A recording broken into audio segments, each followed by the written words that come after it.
കിച്ചു രംഗത്ത് വന്നിട്ടുണ്ട്. കിച്ചു ഇത്രയും നാൾ മനസ്സിൽ അടക്കി വെച്ചിരുന്ന കാര്യങ്ങൾ കുറച്ചൊക്കെ കിച്ചു പുറത്ത് വിട്ടിട്ടുണ്ട്. കിച്ചുവിൻ്റെ അനുഭവങ്ങൾ രേണു പറയുന്നത് പോലെയൊന്നും അല്ല. രേണു വന്ന് നിന്നും കൊണ്ട് മീഡിയയുടെ മുന്നിലേ രേണുവിന് ഉയരങ്ങളിലെത്തണ്ടേ, അതിനു വേണ്ടി രേണു സുതിയെ വിറ്റ് കാശുണ്ടാക്കി ഇത്രയും നാളും. രേണു അതുപോലെ ഓരോന്നും പറഞ്ഞുകൊണ്ടേയിരുന്നു. കിച്ചു അങ്ങനെയാണ്, കിച്ചു ഇങ്ങനെയാണ്. എടാ മോനെ കിച്ചുട്ടാ, കിച്ചു എന്തരീണ്, അമ്മ പൈസ തരാൻ കേട്ടാ. കിച്ചു മോനെ ടാറ്റു തണ്ടേ മോനെ. രേണു നീ തള്ളുമ്പോൾ കുറച്ചൊക്കെ തള്ളണം കേട്ടാ. നീ ആരെ കാണിക്കാൻ ഇതേ കണക്ക് നീ തള്ളി മറിച്ചത്? ആ ഒരു കുട്ടി അനുഭവിച്ച വേദന, അതിൻ്റെ അനുഭവങ്ങൾ അത് പറയുന്നുണ്ട്. അത് കേൾക്കുമ്പോൾ തന്നെ വിഷമം വരുന്ന കാര്യങ്ങളാണ് രേണു. എല്ലാവരെയും ഹൃദയം പൊടിഞ്ഞ വാക്കുകളാണ്. പക്ഷേ കിച്ചുവിനെ കൊണ്ട് പറയാൻ പറ്റണില്ല. എന്നിട്ടും കുറച്ച് കാര്യങ്ങളൊക്കെ കിച്ചു പറഞ്ഞോളൂ. കിച്ചു ഇത്രയും നാൾ രംഗത്ത് വന്നില്ല എന്ന് എല്ലാവരും പറഞ്ഞത് കൊണ്ട് ഇപ്പോൾ എന്താ കിച്ചു രംഗത്ത് വന്നിരിക്കുകയാണ്. അപ്പം നമുക്കൊന്ന് കേൾക്കാം. രേണുവിനെ പറ്റി പറയുന്നത് നമുക്കൊന്ന് കേൾക്കാം. അതിനു മുമ്പ് കിച്ചുവിൻ്റെ അമ്മയുടെ കാര്യം പറയുന്നു. സ്വന്തം അമ്മയുടെ കാര്യം കിച്ചു പറയുന്നുണ്ടായിരുന്നു. 1.5 വയസ്സിൽ കിച്ചുവിൻ്റെ അമ്മ ഉപേക്ഷിച്ചിട്ട് പോയി. പിന്നെ അതിനുശേഷം വീണ എന്ന് പറയുന്ന ഒരു സ്ത്രീയെ അച്ഛൻ പരിചയപ്പെടുന്നു. പിന്നെ അവരുമായിട്ട് ഒരുമിച്ച് കഴിയുന്നു. പിന്നെ അവരിൽ നിന്നും പ്രശ്നമുണ്ടായി. ഈ വിഷയങ്ങൾ അത്രയും ഉണ്ടാവുന്നത് കിച്ചുവിനാണ് ബാധിക്കുന്നത്. കിച്ചു ഉള്ളത് ആർക്കും ഇഷ്ടമല്ല. ഈ കെട്ടുന്ന ഭാര്യമാരെല്ലാവർക്കും അവരെ മാത്രം കിച്ചുവിൻ്റെ അച്ഛൻ സുധി നോക്കണം. പക്ഷേ ഈ മകനെ അങ്ങ് ഉപേക്ഷിക്കണം. അതാണ് അവിടെ നടന്നത്. അവൻ്റെ ഒരുപാട് അനുഭവങ്ങൾ പറയുന്നു. കിച്ചുവിനെ അമ്മ ഉപേക്ഷിച്ചിട്ട് പോയതിന് ശേഷം വീണ എന്ന് പറയുന്ന സ്ത്രീയെ അച്ഛൻ കല്യാണം കഴിക്കുന്നു. പിന്നെ അവർ ഒരുമിച്ച് കഴിയുന്നു. അവർ തങ്ങളിലും കിച്ചുവിൻ്റെ കാര്യം പറഞ്ഞ് നിരന്തരം പ്രശ്നങ്ങളാണ്. സുധി അവരെ വെച്ചുകൊണ്ടിരിക്കവേ തന്നെ രേണു ചെന്ന് സുധിയുടെ ജീവിതത്തിലേക്ക് ചാടുന്നു. ഒരു ഭാര്യയായ വീണ ഇരിക്കവേ തന്നെ രേണു ചെന്ന് ചാടേണു. രേണു മെസ്സേജ് അയക്കുന്നു, അവർ തങ്ങളിൽ വിളിക്കുന്നു, പറയുന്നു, പിന്നെ വീഡിയോ കോൾ വിളിക്കുന്നു. അങ്ങനെ ആയപ്പോൾ ഈ വീണ ഉപേക്ഷിക്കേണ്ടി വന്നു.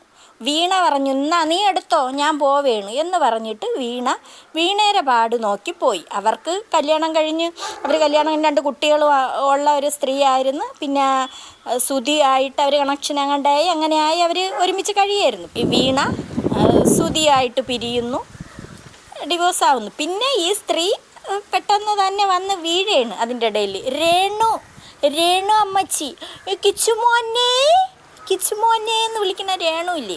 അപ്പം നമുക്കതൊന്ന് കേൾക്കാം. കിച്ചു പറയണ വാക്കുകൾ. കുറേ നാൾ എറണാകുളത്ത് തന്നെ ഇങ്ങനെ നിൽക്കുക. അപ്പോഴത്തേക്കും ഒരു ദിവസം ഒരു വീഡിയോ കോളിൽ ഇപ്പം കാണുന്ന അമ്മയില്ലേ, രേണു സുധി,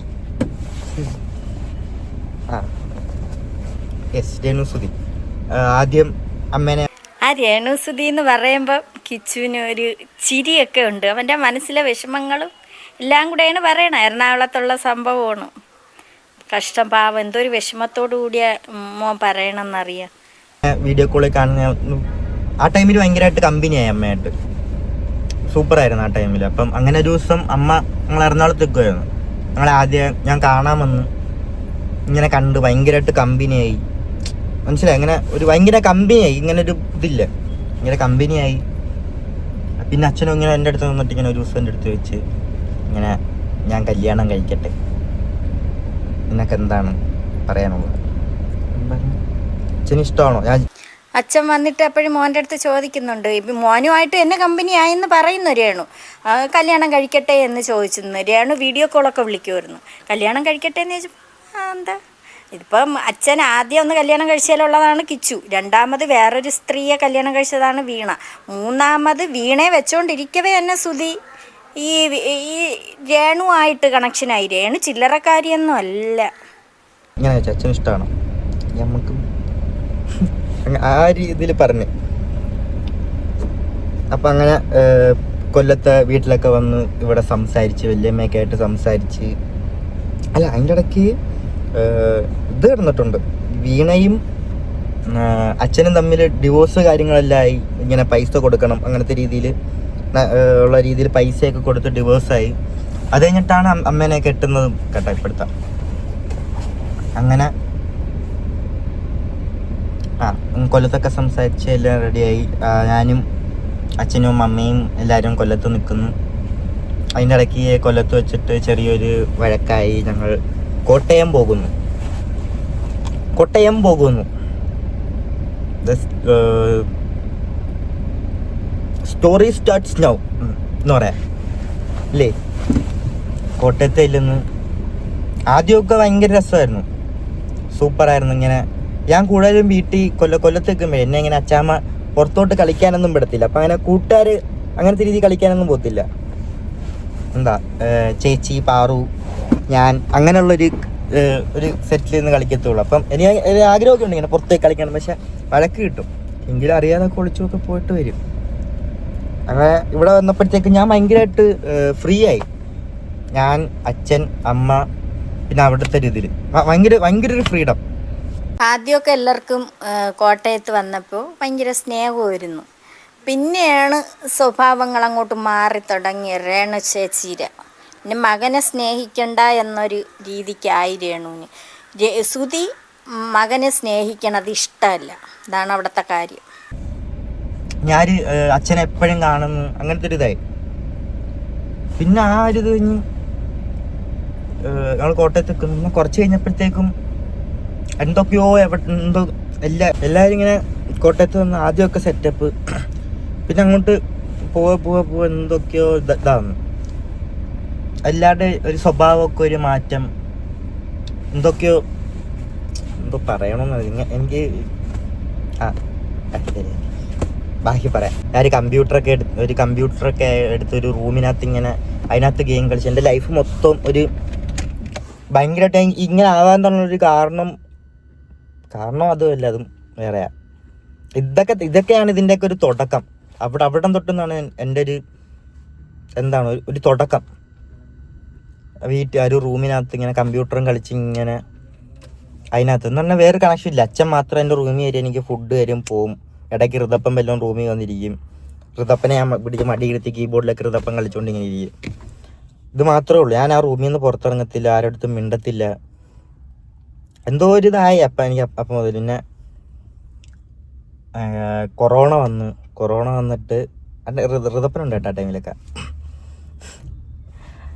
കൊറോണ വന്ന് അതിനിടയ്ക്ക് അച്ഛനൊരു യൂട്യൂബ് ചാനലൊക്കെ തുടങ്ങിയിട്ട് ഒരു വെബ് സീരീസൊക്കെ ചെയ്യാന്ന് പറഞ്ഞിട്ട് അച്ഛൻ കുറെ ആർട്ടിസ്റ്റ് രേണുവും സുധിയത്ത് വീഡിയോയൊക്കെ അതിൽ ചെയ്തായിരുന്നു. കുഴപ്പമില്ലായിരുന്നു, നല്ല വീഡിയോസുകളായിരുന്നു. പക്ഷെ പിന്നെ അവിടെ കുറച്ച് ആർട്ടിസ്റ്റുകൾ വന്ന കാര്യമാണ് പറയണത്. വിളിച്ച് ആ സമയം ലോക്ക്ഡൗൺ ആയി, ആൾക്കാർ അവിടെയും പെട്ടുപോയി. എന്നിട്ട് അതിന് വേണ്ടിയിട്ട് അവിടുത്തെ ഇതൊക്കെ ചിലവൊക്കെ ഇതാക്കാൻ വേണ്ടിയിട്ട് കുറെ കടമൊക്കെ വാങ്ങി. പിന്നെ അത് കഴിഞ്ഞിട്ട് അച്ഛൻ പിന്നെ നോക്കുന്നതെന്ന് വെച്ചാൽ അതെല്ലാം കഴിഞ്ഞ് അവരെയൊക്കെ നോക്കി. ഈ നോക്കുന്നതിനിടയ്ക്ക് ഈ മൊത്തം എന്ന് പറഞ്ഞാൽ അവിടെ കുറേ അംഗങ്ങളുണ്ട്. ഈ കോട്ടയത്ത് വീട്ടിൽ കുറേ എണ്ണം ഉണ്ട്. എല്ലാ എണ്ണം എന്ന് പറഞ്ഞാൽ രേണുവിൻ്റെ ചേച്ചിയും 2 മക്കളും ചേട്ടനും. അപ്പം തന്നെ 4 പേരായി. അച്ഛൻ, അമ്മ 4 2 6 പിന്നെ സുധി 1 7, കിച്ചു 8, രേണു 9, ഋതപ്പൻ എല്ലാം കൂടെ 10 അംഗങ്ങളുണ്ട്. ഈ ഒറ്റ എണ്ണം ജോലിക്ക് പോകൂല അവിടെ ഉള്ളത്. ഈ സുധീര ചെലവിലാണ് അവിടെ കഴിഞ്ഞുകൊണ്ടിരുന്നത്. സുധി അതിനത്രയും ജനങ്ങളെ നിന്ന് കടം വാങ്ങിച്ച് ആ കുടുംബം ഇത്രയും എണ്ണത്തിനെ തീറ്റി പോറ്റണ്ടേ, അതിനത്രയും കൊടുത്തോണ്ടിരുന്നു. 10 എണ്ണത്തിനും കൂടെ തീറ്റി കൊടുക്കണം. ചേട്ടത്തി നഴ്സാണെന്ന് പറയുന്നു. അവളും ജോലിക്ക് പോയാൽ ഒന്നും കൊടുക്കൂലേ. പിന്നെ അല്ല, ചേട്ടത്തിയുടെ ഭർത്താവുണ്ട് ഒരുത്തൻ, അവനും ഒറ്റ എണ്ണം ജോലിക്ക് പോവാതെ തിന്ന് ക്ലാച്ച് അതിനകത്തങ്ങ് കിടന്ന് അത്ര എണ്ണം കൂടെ. ഞാൻ, അച്ഛൻ, അമ്മ, ഋതപ്പൻ, അമ്മയുടെ ചേച്ചി, അളിയൻ, അതായത് രമ്യ ചേച്ചി, അളിയൻ, അവരുടെ 2 മക്കള്, പപ്പ, അമ്മ, ഇത്രയും പേരുടെ ചിലവ് അച്ഛൻ ഒറ്റയ്ക്കാണ് നോക്കിക്കൊണ്ടിരിക്കുന്നത്. മനസ്സിലായ? അത് ആ ടൈമിൽ ഇങ്ങനെ അച്ഛനാണെങ്കിൽ അച്ഛന് എൻ്റെ ഒരു മെയിൻ സ്വഭാവം നോ പറയാൻ അറിയത്തില്ല ആരുടെ മുന്നിൽ. അത് ഞങ്ങൾക്ക് 2 പേർക്കും അറിയാം. ഞങ്ങളുടെ കൊള്ളാത്ത സ്വഭാവം അതായിരുന്നു, നോ പറയാൻ അറിയത്തില്ല.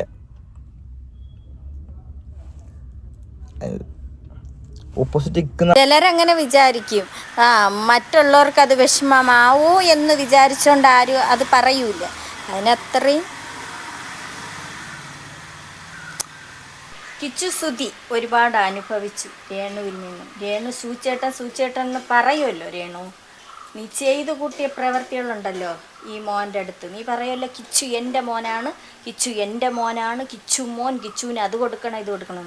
നിൻ്റെ നോണ. നീയൊക്കെ പണം എന്നുള്ളൊരു ചിന്ത അല്ലാതെ നിനക്കൊന്നും വേറൊന്നുമില്ല. അപ്പം സുധി ഷൂട്ടിന് പോണ സമയത്തുള്ള ആക്സിഡൻറ്റിനെ പറ്റിയാണ് പറയണത്. അത് കേട്ടോ. വിളിച്ച് ഫോൺ എടുത്തില്ല. എന്നിട്ട് ഞാൻ കിടന്നുറങ്ങി. ഞാൻ വിചാരിച്ച് അച്ഛനെപ്പോഴും ഈ ഷൂട്ടിനൊക്കെ പോയിട്ടുണ്ട് ഉറങ്ങിപ്പോകുന്ന സ്വഭാവമുണ്ട്. അപ്പം പിന്നെ ഫോൺ എടുക്കത്തില്ല എന്നുള്ളൊരു ഇതായി. ഞാൻ വെച്ചാൽ കിടന്നുറങ്ങാം, രാവിലെ എന്തായാലും വരും. അപ്പം ഞാൻ കിടന്നുറങ്ങി. എന്നെ അമ്മ ഒന്നിങ്ങനെ തട്ടി എണീപ്പിച്ചിട്ട് ഞാരാ നീ അച്ഛനെന്തോ പറ്റിയെന്ന് തോന്നുന്നു, ഒന്ന് വിളിച്ചു നോക്കാം. ഞാനിപ്പം എണീക്കുന്നു, നേരെ അച്ഛൻ്റെ ഫോണിലോട്ടൊക്കെ വിളിക്കുന്നു. ഫോണിലോട്ട് വിളിച്ചിട്ട് എടുക്കുന്നൊന്നുമില്ല, ഫോൺ സ്വിച്ച് ഓഫ് ഒക്കെ പറയുന്നു. ഇപ്പോഴും ആൾക്കാരൊക്കെ ഇങ്ങനെ വരാൻ തുടങ്ങി. അപ്പം എനിക്ക് മനസ്സിലായി എന്തോ ഇതായിട്ടുണ്ട്. അപ്പോഴത്തേക്ക് ഞാൻ നേരെ ആദ്യം അനൂപേട്ടനെ വിളിച്ചിട്ട് എന്തോ പറ്റിയ അനൂപേട്ട അച്ഛന്. അനൂപേട്ടൻ പറഞ്ഞിങ്ങനെ രക്ഷിക്കാൻ പറ്റിയില്ല, സോറി എന്ന് പറഞ്ഞിട്ട് ഫോൺ ഇങ്ങനെ കട്ട് ചെയ്ത്. അതിൻ്റെ തലേ ദിവസവും കണ്ടേക്കെ 2 ദിവസം മുമ്പാ കണ്ട രേണുവായിട്ട് ഭയങ്കര വഴക്കൊക്കെ കൂടി. രേണു ഭയങ്കര വിഷയം ഉണ്ടാക്കിയെന്ന് കിച്ചു പറയണതായിട്ടുണ്ട്. വേറൊന്നുമല്ല, ഷൂട്ടിന് കിച്ചുവിനെ കൊണ്ടുപോണത് രേണുവിന് ഇഷ്ടമല്ല. അവിടെ ഉള്ളവർക്ക് ആർക്കും ഇഷ്ടമല്ല കിച്ചുവിനെയും കൊണ്ട് സുധി ഷൂട്ടിന് പോണത്. അങ്ങനെ വിഷയങ്ങളൊക്കെ ആയി. അങ്ങനെ അതിൻ്റെ പേരിലാണ് പറഞ്ഞത് കിച്ചു ഇന്ന് വരണ്ട എന്ന് സുധി പറഞ്ഞതിൻ്റെ കാര്യം. ഇന്ന് വരണ്ട, ഞാൻ പൊയ്ക്കോളാം, അവിടെ എത്തുമ്പോൾ ഒന്ന് വിളിക്കാം. ആ ഫോൺ എടുത്ത് എറിഞ്ഞ് എന്തോ അനൂപേട്ട പറയുന്ന. അങ്ങനെ അനൂപേട്ട ചോദിച്ചാൽ എന്തോ അനൂപേട്ട പറയുന്ന. അപ്പം ഒരു കാലിൻ്റെ എൻ്റെ ശരീരം മൊത്തം ഇങ്ങനെ അങ്ങ് തണുത്തുപോയി ഭയങ്കരമായിട്ട്. എന്തൊക്കെയാ നടക്കുന്ന ആ ടൈമിൽ ഒന്നും അങ്ങോട്ട് അറിയാൻ വയ്യ. എന്തൊക്കെയോ തകർന്ന് കിച്ചു ഇനി എങ്ങനെയാണ് ജീവിതം മുന്നോട്ട് എല്ലാം ഓർമ്മിച്ച്. അച്ഛന് ഭയങ്കര സ്നേഹമായിരുന്നു കിച്ചുവിൻ്റെ അടുത്ത്. ഇങ്ങനെ നടന്ന് ഇങ്ങനെ പെണ്ണ് കെട്ടണമെങ്കിലും ഭയങ്കര ഇഷ്ടമായിരുന്നു. അച്ഛൻ ആക്സിഡൻറ്റ് പറ്റി അച്ഛൻ മരണപ്പെട്ടു എന്നറിഞ്ഞു. സുധിയുടെ ഭാര്യയായ രേണുവിൻ്റെ അപ്പച്ചൻ തങ്കച്ചൻ, രേണുവിൻ്റെ ജ്യേഷ്ഠത്തിയുടെ ഭർത്താവ്, അതുപോലെ തന്നെ പള്ളി അതിൽ വേണ്ടപ്പെട്ടവർ എല്ലാവരും കൂടെയാണ് വണ്ടിയിൽ കയറിയിട്ട്. തങ്കപ്പൻ ചേട്ടനൊക്കെ പോണ പോക്കിലൊക്കെ ഫുഡടി, ഹോട്ടലിൽ കയറി ഫുഡടിക്കുന്നു. ഒരു ബഹളം തന്നെ, അങ്ങ് അറുമാദിക്കുകയാണ്. ഈ കിച്ചുവിന് ഒരു ശകലം പോലും ആഹാരം കഴിക്കാനോ തോന്നുന്നില്ല. ഭയങ്കരമായ വിറയലും ശരീരമൊക്കെ അങ്ങ് തണുത്ത് മരവിച്ച്. എന്നിട്ട് അതിന് ശേഷം അങ്ങ് ചെന്ന് അച്ഛനെ കണ്ടു. കിച്ചു പറയാണ് കൊല്ലത്ത് കൊണ്ടുപോകാമെന്ന്. ഒരു വിധത്തിൽ സമ്മതിക്കൂല. അതിന് രേണു പറഞ്ഞെന്തോന്നാണ്, കൊല്ലത്ത് കൊണ്ടുപോകണ്ടെന്ന് കിച്ചു ആണ് പറഞ്ഞത്. സൂചേട്ടനെ കൊല്ലത്ത് കൊണ്ടുപോകണ്ട, നമ്മുടെ ഇടവക നമ്മളെ പള്ളിയിൽ അടക്കം ചെയ്യാമെന്ന്. എടി രേണു. എന്നിട്ട് കാണിച്ചതിന് ശേഷം കറക്റ്റ് കൊല്ലത്ത് കൊണ്ടുവന്ന് ആ നിർബന്ധപ്രകാരം ഒന്ന് കൊണ്ടുവന്ന് അവരെ കുടുംബക്കാരെ ഒന്ന് കാണിച്ചിട്ട് അപ്പോഴേ കൊണ്ടുവലിഞ്ഞ് എന്നിട്ട് കിച്ചുവിന് ഇതെല്ലാം കഴിഞ്ഞതിന് ശേഷം ബില്ല് കൊടുക്കുകയാണ്. 1,80,000 കണ്ട ബില്ലും കൊടുത്തു. അത് കിച്ചു പറയുന്നുണ്ട്, 1,80,000 രൂപ ബില്ല് കൊടുത്തു. പിന്നെ കിച്ചു അത് സ്റ്റാർ മാജിക്കുകാരടുത്ത് പറഞ്ഞു, അവരടുത്ത് അങ്ങോട്ടേക്ക് പറഞ്ഞ് എങ്ങനെയോ എന്തോ തങ്കച്ചൻ ബില്ല് കൊടുക്കണതാണ്. കള്ള ബില്ലെല്ലാം കൂടെ എഴുതിയിട്ട് അങ്ങനെ ബില്ലും കൊടുത്തു. എന്നിട്ട് 80,000 കിച്ചു എങ്ങനെയൊക്കെ സ്റ്റാർ മാജിക്കിലുള്ളവരടുത്ത് പറഞ്ഞ് എങ്ങനെയൊക്കെയോ അത് ഒപ്പിച്ച് കൊടുത്തു. അതൊന്ന് കേൾക്കാം. അമ്മയുടെ അച്ഛൻ കൂടെ ഒരു ബില്ല് റെഡി ആയിക്കൊണ്ട് എൻ്റെ കൊണ്ട് തന്നു. 1,80,000 രൂപ അങ്ങാണ്ട് മൊത്തം. തങ്കച്ചന് പണം മതിയെന്ന്. തങ്കച്ചൻ്റെ മോളായ രേണുവിനും തങ്കച്ചൻ്റെ ഭാര്യയ്ക്കും എല്ലാ എണ്ണത്തിനും, രേണുവിൻ്റെ ചേച്ചിക്കും എല്ലാ എണ്ണത്തിനും പണം. അതിനല്ലേ എന്തൊരു സബ്സ്ക്രിപ്ഷൻ എന്നും പറഞ്ഞും കൊണ്ട് ഇപ്പം അതിനും കൂടെ തുടങ്ങിയല്ല. രേണുവിന് പണം വേണം. സുധി മരിച്ചത് നല്ലതായിപ്പോയി എന്നാണ് രേണു കരുതി അപ്പോഴേ അങ്ങ് ഇറങ്ങക്കം തുടങ്ങി. ആ കുടുംബത്തിലുള്ള അത്ര എണ്ണം അങ്ങനെ തന്നെ വിചാരിച്ചത്. എൻ്റെ അച്ഛൻ്റെ സംഭവങ്ങളെല്ലാം ഇതാക്കിയതിന് 1,80,000 രൂപ ബില്ലെന്നുണ്ട് എൻ്റെ കൊണ്ട് തന്നത്. ഫ്ലവേഴ്സാരുടെ കൊടുക്കുന്ന ഒരു അച്ഛൻ മരിച്ചു കിടക്കണ ആ കുട്ടീരയിൽ ബില്ല് കൊണ്ട് കൊടുക്കുകയാണ്. ഇത്ര രൂപ ആയി തങ്കച്ചൈ എൻ്റെ കൊണ്ട് തന്നു. ആ അപ്പം അനൂപൻ്റെ അടുത്ത് ഇങ്ങനെ വിളിച്ചിട്ട് ഇങ്ങനെ കാര്യം പറഞ്ഞു. ഇങ്ങനെയൊക്കെ പറയുന്ന അനൂപേട്ടൻ പറഞ്ഞൊരു ഒരു പുള്ളിയും കൂടെ വിടാം, എന്നിട്ട് നീയും ആ ചേട്ടനും കൂടെ പോയി എല്ലായിടത്തും നീ തന്നെ പോയി ആ ബില്ലുണ്ടാക്കി അങ്ങനെ എങ്ങനെയൊക്കെ 80,000 രൂപ ബില്ലുണ്ടാക്കി കൊണ്ടുവന്ന് എങ്ങനെയെങ്കിലും അവിടെ ഏൽപ്പിച്ചതിന് ശേഷം കുറച്ച് ദിവസം വരെ ഈ രേണുവിൻ്റെ വീട്ടിലുള്ളവർക്ക് കുറച്ചൊക്കെ ഒന്ന് സ്നേഹം അഭിനയിച്ച് രേണു തങ്കച്ചന് എല്ലാവരും. പിന്നെ പതിയെ അതില്ലാതായി. അതിൻ്റെ ഇടയിൽ വെച്ചിട്ട് തന്നെ കിച്ചു ഡ്രഗ്സിന് അടിമയായി, ഡ്രഗ്സ് ഉപയോഗിക്കാൻ തുടങ്ങി. കുറേശ്ശെ പിന്നെ അത് കൂടി വന്നു. അതെല്ലാം കിച്ചു പറയുന്നുണ്ട്. പിന്നെ യവൻ ജോലിക്ക് പോവാൻ തുടങ്ങി, റബ്ബർ വെട്ടാൻ പോവാൻ തുടങ്ങി. അങ്ങനെ കിച്ചുവിൻ്റെ അച്ചാമ്മ വീഡിയോ കോളിൽ കണ്ടു. വിളിച്ചപ്പോൾ കിച്ചു നിന്ന് റബ്ബർ വെട്ടണം. ആ വീട്ടിലുള്ള ഒരെണ്ണവും ജോലിക്ക് പോകില്ല, തിന്ന് മുടിച്ച് കിടക്കും. എന്നിട്ട് ജോലിക്ക് പോവാതെ എല്ലാത്തിനും ഞണ്ണണ്ടേ. സുധി അങ്ങ് മരിക്കുകയും ചെയ്ത്. അപ്പോൾ ഈ മകനായ കിച്ചു പാവ ഇറങ്ങി ജോലിക്ക് പോകാൻ തുടങ്ങി. അച്ചാമ്മയ്ക്ക് സങ്കടം വന്ന് പിന്നെ അങ്ങ് വിളിക്കുകയാണ് ചെയ്തത്. അച്ചാമ്മേ, അതിൻ്റെ വലിയമ്മ ആരോങ്ങാണ്ട ഇത് കണ്ട് അങ്ങനെ അങ്ങ് കൊല്ലത്ത് വിളിച്ച്. അങ്ങനെയാണ് ഈ കുട്ടി അവിടെ നിന്ന് പഠിക്കണത്. അതിന് രേണു പറയണത് അവൻ്റെ പഠിത്ത സൗകര്യം അനുസരിച്ച് പോയത്. ഉള്ളത് പറയാലോ, രേണു സുധീര ജീവിതത്തിലേക്ക് വന്ന് കയറിയതിന് ശേഷമാണ് നാശമേ തുടങ്ങിയത്. അപ്പോഴാണ് സുധിക്ക് നാശം തുടങ്ങി. കുറച്ചങ്ങോട്ട് കഴിയുമ്പോൾ തന്നെ പല ആക്സിഡൻറ്റും പറ്റി. ആ മകനുണ്ടല്ലോ, ആ മകൻ അനുഭവിച്ചതായ വേദന ഒരു മനുഷ്യർക്ക് ആ സുധി മരിച്ചതിന് ശേഷം കണ്ടുകൂടാതായി. കുറച്ച് ദിവസം വരെ കാണാം, പിന്നെ അവർ ആ സ്വഭാവം അങ്ങ് മാറി തുടങ്ങി. എങ്ങനെയെങ്കിലും കിച്ചുവിനെ നാട് കടത്തണം എന്നുള്ളൊരു ചിന്തയായി എല്ലാത്തിനും. എല്ലെണ്ണത്തിനും പണം മതി. പണം എവിടെ കിടന്നാലും അത് നക്കിയെടുക്കാൻ തീരുമാനിച്ചുള്ള എന്ത് അഴുക്ക പ്രവൃത്തി കാണിച്ചിട്ടായിരുന്നാലും പണം സമ്പാദിക്കണം എന്നുള്ളൊരു രീതിക്കായി രേണുവിനും. സുധിയെ വിറ്റ് ആ സുധി മരിച്ച ആ സമയം തൊട്ടേ രേണു വിറ്റ് തീറ്റി തുടങ്ങി. എങ്ങനെയെങ്കിലും മരിക്കണേ, സുധി മരിക്കണേ എന്നായിരുന്നു രേണുവിൻ്റെ പ്രാർത്ഥന. അതുപോലെ തന്നെ അത് സംഭവിച്ചു. സുധി മരിച്ചതിന് ശേഷം അനുഭവിക്കുന്ന ആ ഒരു കുട്ടി മാത്രമാണ്. കൊല്ലത്ത് പോയ കാര്യങ്ങൾ കിച്ചു പറയുന്നുണ്ട്. കൂട്ടുകാരാണ് എന്നെ കൈപിടിച്ച് ഉയർത്തിയത്. 2-3 കൂട്ടുകാരെ പേരൊക്കെ പറയുന്നുണ്ട്. ആ കൂട്ടുകാരാണ് എന്നെ ഈ നിലയിൽ എത്തിച്ചതെന്നും ഇതിൽ നിന്നെല്ലാം പിന്മാറിയത്. പിന്നെ ഭീഷണിയുണ്ട് കിച്ചുവിന്. നീ ഓരോ കാര്യങ്ങൾ പറഞ്ഞാൽ അത് മീഡിയക്കാരെ കാര്യമൊക്കെ കിച്ചു പറയുന്നുണ്ട്. എന്തെങ്കിലുമൊക്കെ വെളിപ്പെടുത്തി കഴിഞ്ഞാൽ കിച്ചുവിന് നല്ല ഭീഷണിയുണ്ട്. അതുകൊണ്ടായിരുന്നാ എന്തോ കിച്ചു ഇത്രയും നാൾ പറയാതിരുന്ന. കിച്ചു പറഞ്ഞത് നല്ലതായിപ്പോയി. ജനങ്ങൾ കിച്ചുവിനൊപ്പം ഉണ്ട്. ഇപ്പം രേണുവിൻ്റെ സ്വഭാവം മനസ്സിലായില്ലേ എല്ലാവർക്കും. രേണു ഇത്തരക്കാരിയാണ്, വിധവയാണ്, പാവ. ജീവിക്കാൻ വേണ്ടി കഷ്ടപ്പെടുന്നു. ഈ കുറേ എണ്ണം ഇങ്ങോട്ട് ഇറങ്ങണം. ജീവിക്കാൻ വേണ്ടി കഷ്ടപ്പെടുന്നതാണ്, വിധവയാണ്. ഒരു മകനെ, ആ സുധീര മകൻ തന്നല്ലോ. എവക്ക് മാനമര്യാദയ്ക്ക് നിന്നിരുന്നെങ്കിൽ ഈ ഒരു കുട്ടിയെ അവക്കും ഉണ്ടല്ലോ ഒരു മോൻ ഋതപ്പൻ എന്ന് പറയണ, അതിനും രേണുവിനും കൂടെ സുഖമായിട്ട് ജീവിച്ചൂടെ? ബാക്കിയുള്ള എല്ലെണ്ണത്തിനെ അങ്ങ് അടിച്ചിറക്കി കളയണമായിരുന്നു. എന്തരാവട്ടെ.